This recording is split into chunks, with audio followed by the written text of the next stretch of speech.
I invite any kids or anyone of any age who would like to come forward. We are going to tell a story up here, and I'm going to need your help. Come on up. Awesome. Thanks for joining us. Come on down. So what I have here is a clear backpack. And what we're going to pretend today is that this isn't an ordinary backpack. This one we'll pretend never comes off. Because this is the backpack of someone's heart. It collects experiences and feelings about those experiences.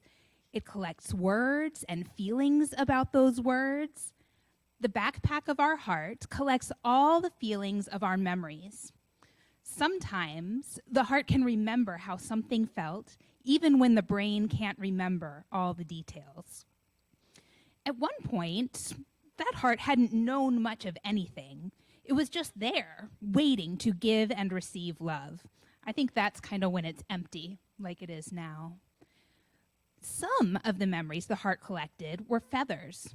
We've got some feathers up here. They were so light, they hardly weighed anything at all. What are some of the things you think would feel like feathers in our heart? What do you think? Going on a water slide could feel like a feather. Fun things like that, absolutely.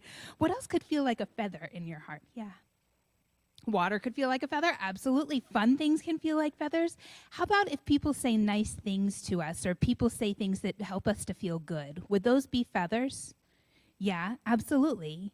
So some of the memories that the heart collected were like stones. They were big and heavy and weighed down the backpack of the heart. Can you imagine some of the things that would feel like stones? If someone said mean words to you, absolutely. What else? Rocks, that would definitely not feel very good, would it? That is so true. So if somebody said hurtful things, that would not feel good. That would feel like stones in our heart. So for some people, like people who have a disability, or folks who are lesbian or gay or transgender, or people who don't have as much money, or people who are a different race or ethnicity or speak a different language, they can hear a lot of things that feel like stones in their hearts. Things like, why are you so weird? Does that get feathers or stones? Stones, absolutely. Can you put some stones in our backpack? Oh, that's a heavy one. How about, you can't come to Thanksgiving at my house? What do you think? Rocks, absolutely. Can you put some rocks in? Oof, that's a heavy one. Oh my gosh. How about, it's so easy. Why can't you do that? Is that feathers or rocks? Rocks, absolutely. Oh, let's let our other friend put it in.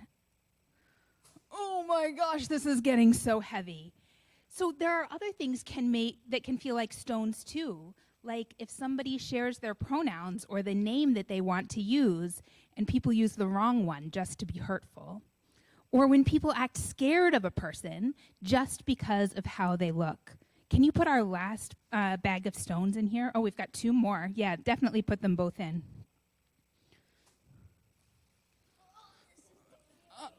I know, it's really heavy. Oh my gosh. Can you guys feel this backpack and feel how heavy it is? It's so heavy, oh my gosh. Our poor heart.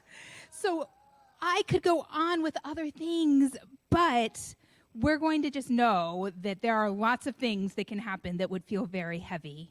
But what would happen if the heart also experienced good and supportive things? What if the heart heard things that were then replaced with a feather? Like if somebody said, it totally stinks that your family didn't want you at Thanksgiving, but I would love for you to come to our house. That would be feathers. Can you take one of the bags of stones out here? Oh, thank you. And put feathers in. Exactly. What if somebody said, I'll make sure the restaurant is accessible before we go? Feathers, absolutely. So we take those out and put more feathers in. Perfect. Oh, we've got so many great feathers. Now, take a look. We still have some stones in here. Can you feel how heavy it is now? It's lighter than it was before, but it's still got some heavy stones in there because sometimes things can't be taken away. Once they're said, they stay in our heart forever. However, our backpack is lighter and is more beautiful than it was before. It's nice and colorful now, right? This is why it's so important that we not only fill people's hearts with feathers instead of stones, but that we learn how to say things that hopefully take out some stones and give people feathers instead. Thank you so much for helping me with this story. We want to make sure all the stones are out of there, don't we? They're pebbles. Yeah, let's make sure they're all out. Perfect. Thank you all for telling this story with me. Can you all go back to your seats with your families? Rock on. Basket and all. Got all of the feathers.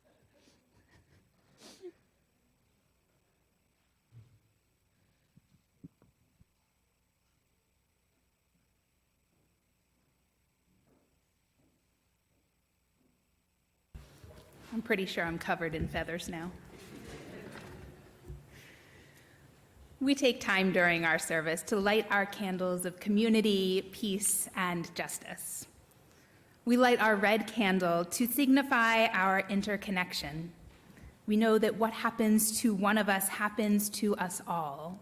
In our joys, in our sorrows, in our milestones, we are intertwined. As we light this candle, I invite you to speak aloud the name or names of people who are on your heart today, to bring them fully into this space.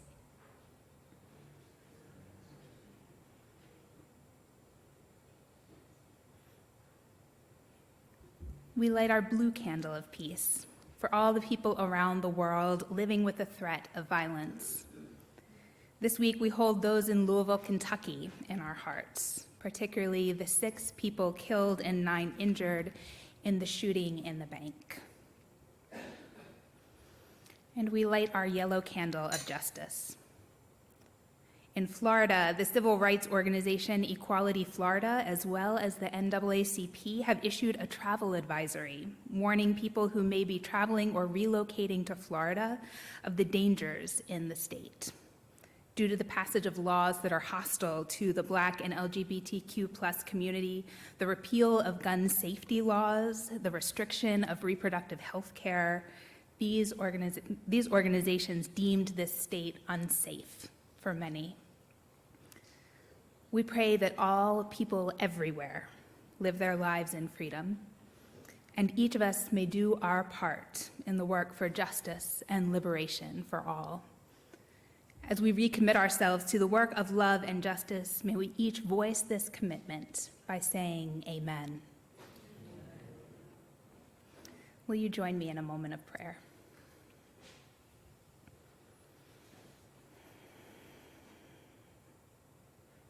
Spirit of life and love, God of many names, we are a community of many joys and sorrows. We carry with us the fullness of life. There is so much that each of us carry.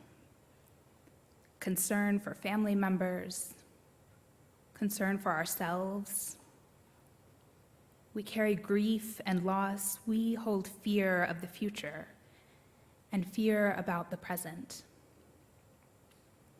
And we also carry joys, anniversaries and milestones, celebrations, promotions, and exciting career changes. We ask for help in holding all of this, all that life brings. In our joys and sorrows this week, Allison Sillers shared that her friend Sarah's mother passed away this week in Maine. She asks that we hold Sarah, her brothers, and their family in our hearts. If you would like your joy or sorrow shared, you are invited to reach out to me or complete the form in every newsletter to keep us updated on the joys, sorrows, and milestones in your life.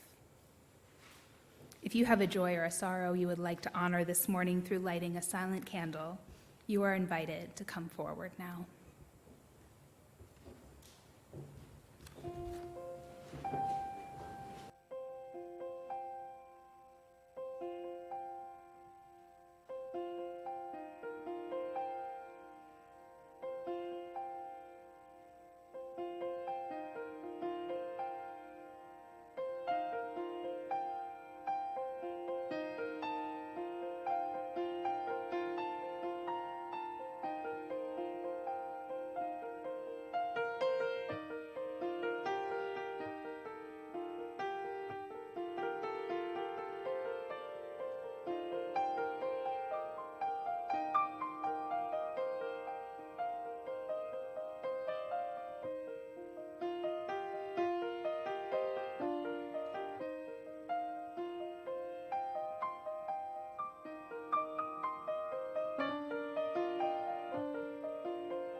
This morning's reading is an excerpt from an essay titled Civility and Small Resistance by author Adrienne Marie Brown.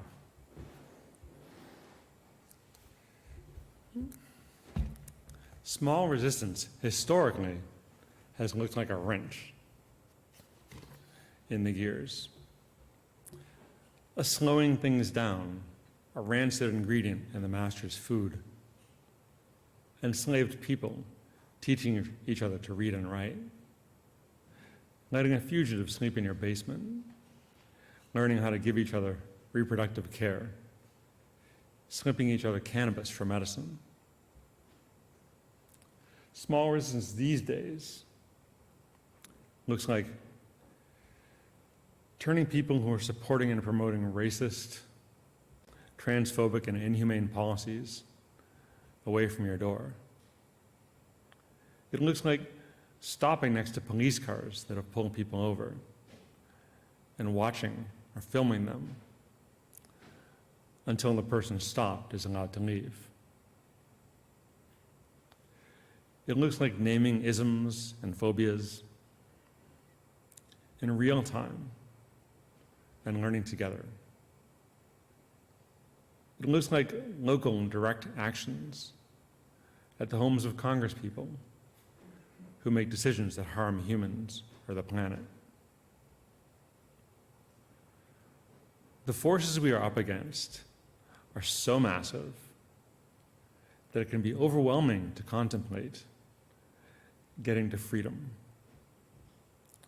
having just governance, feeling something other than shame about the decisions of this country.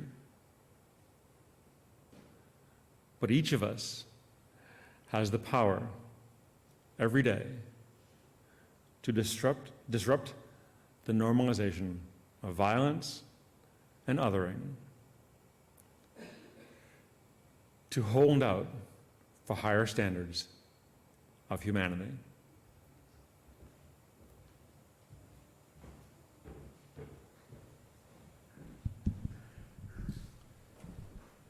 The choir is going to sing a very special anthem this morning for a very special person. Suzanne Sullivan was the highest bidder for the Choose Your Own Anthem auction item. So we thank Suzanne for the choice that you made. We also thank a very special musician who is an activist, a folk singer, singer-songwriter, and UU minister, served Cambridge Unitarian Church for many years, Fred Small. And he, this was published formally in 2004, and it's in our hymnal supplement. But Fred Small actually wrote it back in 1983. And he was asked by a lesbian couple, possibly at his church, didn't say where I was reading, that they wished they had a song that they could sing to their child at bedtime that reflected their hopes and wishes for their child.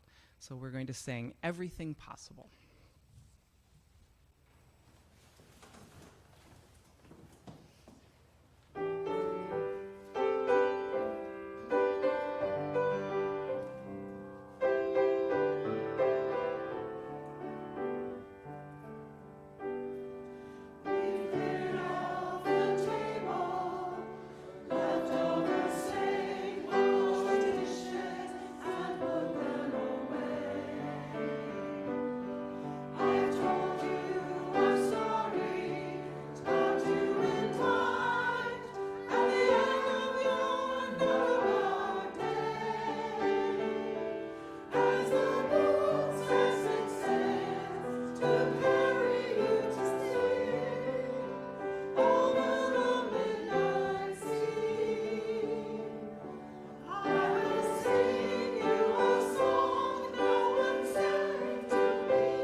Thank you, choir. I love you people. I recently heard a story about a Catholic nun, Sister Megan Rice. Sister Rice died in 2021, but her legacy lives on as a nuclear arms disarmament activist. Most notably, in 2012, at the age of 82, Sister Rice illegally entered the Y-12 National Security Complex in Oak Ridge, Tennessee. This has been called the biggest security breach in the history of the nation's atomic complex. Sister Rice and her two colleagues made it to the inner area of the nuclear power plant.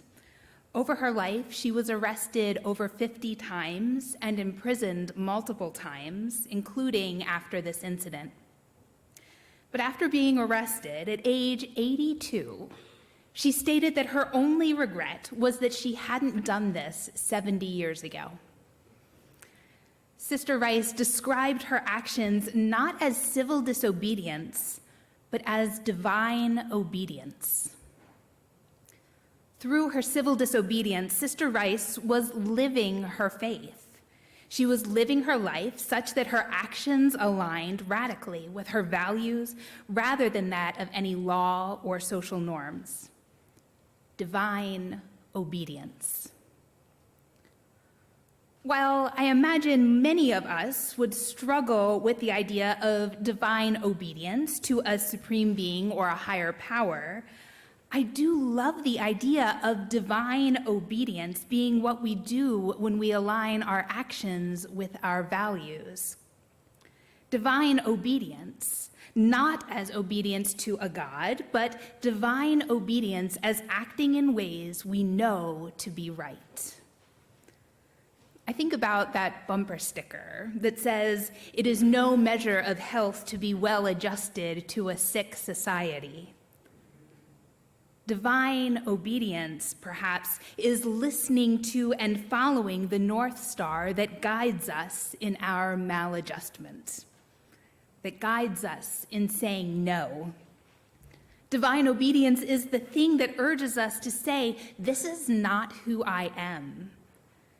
Divine obedience encourages us to listen to all that is good and right within us and urges us to act. I struggle with telling stories about people like Sister Rice because I worry that you could hear me saying, "Well, this 82-year-old nun broke into a nuclear facility and got herself imprisoned, so what are you doing with your life?" That's actually not my point at all. Because there will always be people like Sister Rice. Throughout history, there have always been people like Sister Rice who act in ways that change the course of history.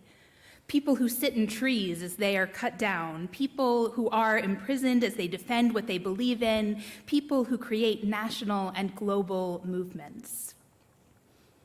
And then there's us. Or, I can't actually speak for you. It's possible that you are out there engaging in divine obedience or civil disobedience in ways I cannot even imagine. But as for me, I know that preaching here on Sundays is not the way I change the world, even if my sermons are super awesome. I know that for me, resistance will never look like breaking into the place where they built the atomic bomb. I have been arrested. I have engaged in civil disobedience. I have protested and marched and tried to put my body where it mattered.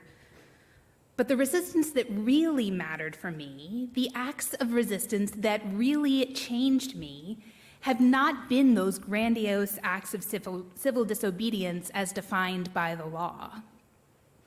It has been much more the acts of divine obedience, the moments in the small, personal, day-to-day interactions when I have intervened. In the essay Andy quoted earlier from Adrienne Marie Brown, she writes, The definition of civil is ordinary, courteous, and polite. Being civil is how we create a sense of normalcy in the world across cultures and opinions. When we see injustice happening and we remain civil, we are part of normalizing the harm, and we become complicit in things we would never openly claim to be for. Disrupting is not acting from hate. In my life, the bravery to risk disrupting the norm has always been rooted in a deep love of community, of family, of humanity, of the planet. I was recently in a meeting with several colleagues, all of whom were older than me, all of whom were more experienced. In fact, I was specifically there to represent first-year ministers. I was the voice of inexperience in the room. In the meeting, I witnessed harm being done. A person with relative privilege in the room unconsciously caused harm to someone with less privilege. Some tension surfaced, but the meeting went on, as meetings do. Before we moved to the next topic, though, I interrupted. I noticed harm was done earlier, I said, my voice shaking, and I just want to check in as to whether everyone is okay or if we should revisit that. Just the act of interrupting had my heart racing and my palms sweating. I knew I was acting in the best interest of the person who had been harmed and in the best interest of the meeting, and I was still incredibly nervous because I was breaking society's rules of civility. We are not supposed to interrupt. We're not supposed to name the harm. Sometimes it's not the big actions that are hardest to take. It's the small moments that take us by surprise. So while I believe that joining the Poor People's Campaign in front of the Senate building in DC and getting arrested with Reverend Dr. William Barber was the right thing to do, and while I believe that protesting the appointment of Brett Kavanaugh with Linda Sarsour in the Women's March was right, those actions were also invigorating and empowering and deeply connected to community. But calling out a friend who said something racist? That's different. There are no people on the sidelines cheering me on in that moment. There's no media coverage. It's just hard and awkward and anxiety-provoking. And yet Brown reminds us that when we see injustice happening and we remain civil, we are part of normalizing the harm, and we become complicit in things we would never openly claim to be for. And friends, this happens here. Here at UUCR, at every congregation I have ever been part of, we have a culture of civility. And of course we do. We're part of the larger culture, and we are acculturated to believe we need to act in particular ways.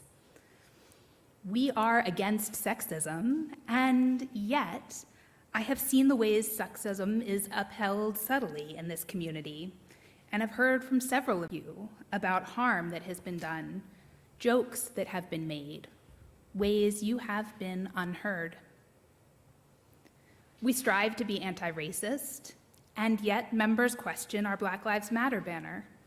We seek to bring more people of color into our space without doing the work of imagining how we might need to change our culture to be a place where people of color might want to come.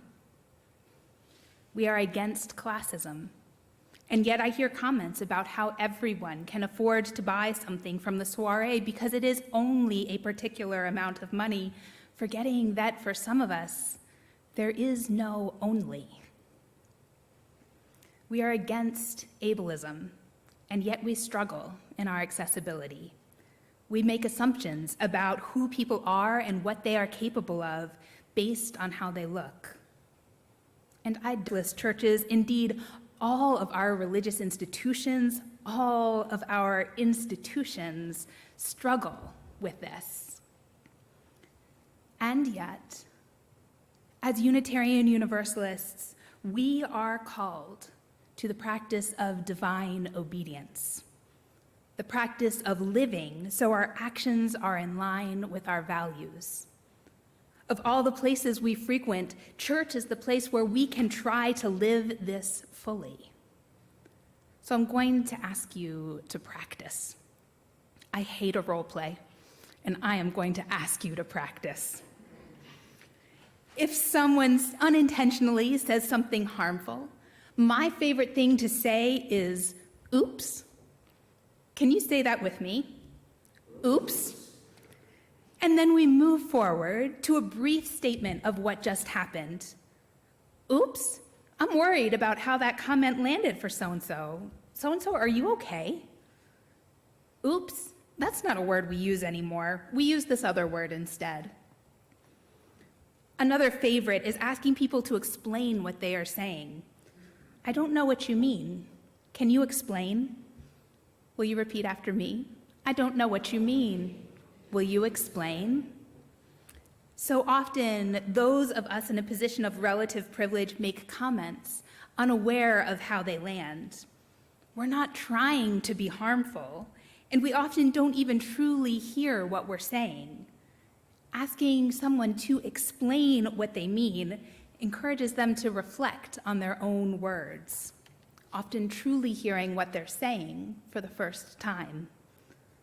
I'm not sure what you mean when you say that part of town isn't safe. Can you explain? I'm not sure what that joke means. Can you explain? Another one is just, ouch. Can you try that one? Ouch. Ouch is a signal that something hurt, that harm was done. When we hear ouch, we go back and play the conversation again in our mind so we can remember what was said and hopefully hear the harm that happened. Because the truth is that none of us wants to cause harm, but harm happens because we are humans, because we are trained in civility. Harm happens because each of us only knows the world through our own perspective, and because each of us is always learning. Harm happens. So the final and most important thing we can ever say is, I believe you. I believe you. Can you look at your neighbor and tell them, I believe you?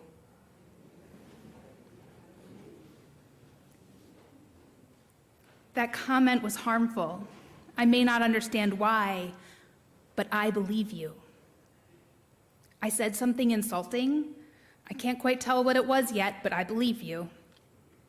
I unintentionally interrupted you, took your idea, didn't listen to what you had to say. I believe you. There was an unfair division of labor. I said something disrespectful. I didn't listen to your opinion, your experience, your authority. I believe you. The truest form of divine obedience we can live in our lives is believing people when they tell us that harm was done. This is how we resist. This is how we make change. You are, of course, welcome to go break into a nuclear power plant. Give me a call and I'll go with you. But let's also start small. Let's start here at UUCR. In these small actions, the change will ripple out and change the world. May it be so. Amen.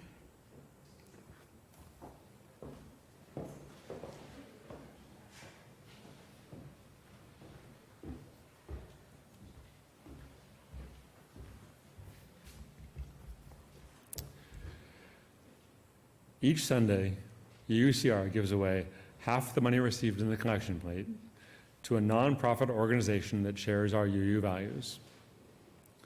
It's a simple yet powerful way for each of us to help heal the world. Our Share of the Plate recipient for the month of April is the UU Urban Ministry. The UU Urban Ministry is based at the former First Church in Roxbury. Its mission is to advance social, racial, and economic justice. Please visit their website, uuum.org, to learn more about their support for survivors of domestic violence, youth programs, and arts and humanities programming centering artists and historians of color. UUCR has a long history of supporting the urban ministry. Our members have taught ESL, tutored in the after-school program, and conducted practice interviews with college-bound youth, in addition to providing ongoing support. If this is your first time here, your presence here is gift enough. Everybody else, please give generously to support the Share the Plate offering to support UUCR, the U Urban Ministry and the mission of the UUCR. Thank you, Andy. It's so nice to see all of you here. I didn't realize how many people were here. We can never see the back part. I neglected to put the title of the offertory in. I'm so sorry. There will be one song. It's also by another UU social activist and singer-songwriter, Pat Humphreys, who is one half the duo of Emma's Revolution. Some of you may have heard them perform. And it is Never Turning Back.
This is the part of our service called Our Congregational Life, where we highlight various opportunities for engagement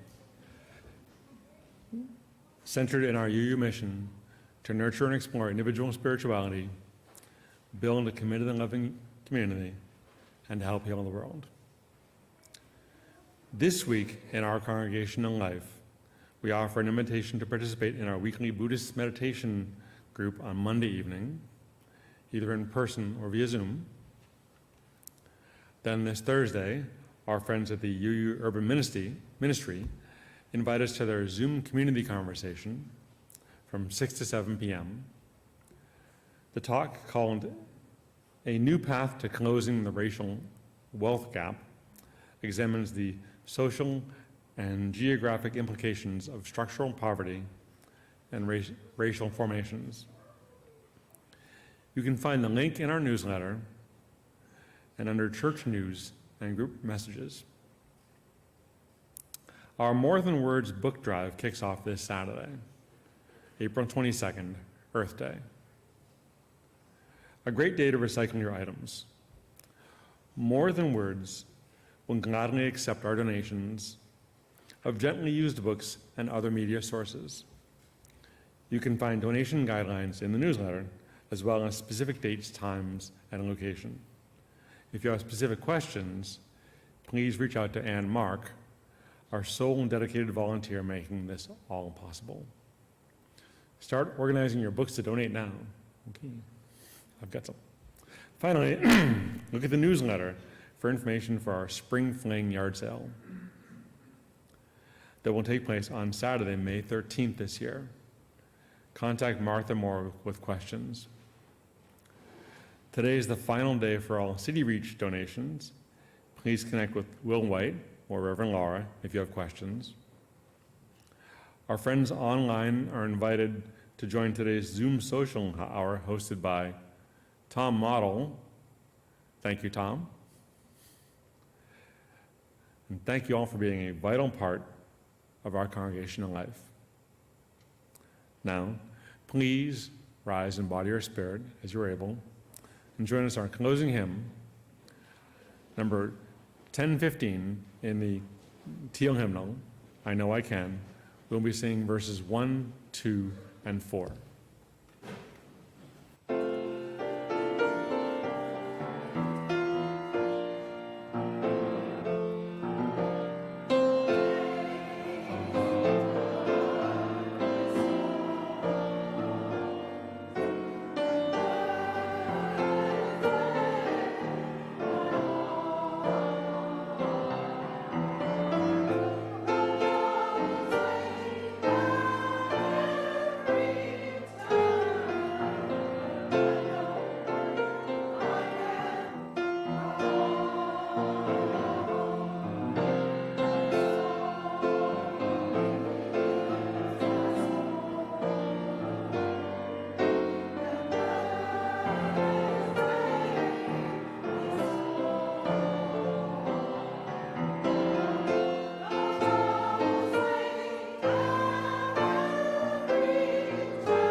Ethan, oh. Perfect. Is there another kid who would like to help with extinguishing the chalice? Absolutely. Come on up. Thank you for joining us. Andy's going to help you right over there. Perfect. Please join me in our chalice extinguishing words. We extinguish this flame, but not the light of truth, the warmth of community, or the fire of commitment. These we carry in our hearts until we are together again.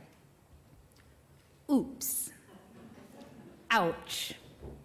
Tell me what you mean by that. I believe you. May we use these phrases in love and in resistance. Our worship now has ended and our service begins. Go in peace.